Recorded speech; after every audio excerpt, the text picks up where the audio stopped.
Hello and welcome to Elite Geospatial, and in this quick video tutorial we're looking at the third part, which in reality mapping, and we're going to look at block adjustment. So we want to improve the accuracy, or want to improve the accuracy of the image, so we have to do block adjustment.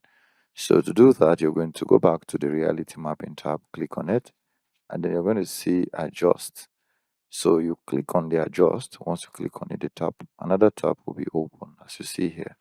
Now, these tabs, you can see that the focal length, the principal point, K1, K2, K3, and P1, P2 are all selected. That will take quite a number of time to run, but it will give you a better result. If you want a quicker adjust at a coarse resolution only, then you don't have to. You just make that do it. So also we have fixed image locations in adjustment. I will take that, and reproject point height. Okay, let me leave that, and then under point matching, we will leave it at the highest, which is 8 by source resolution, and then the image location accuracy, you leave it at high, and max polygon feature, let's use the image collection boundary. And then once you've set off all of this, you click on run.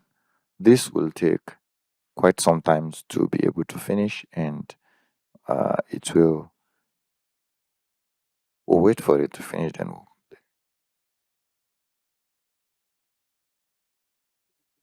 So the block adjustment has been successfully completed, and this took over an hour and 17 minutes 30 seconds, 39 seconds anyway. So this has improved the accuracy of the flights and all of that. So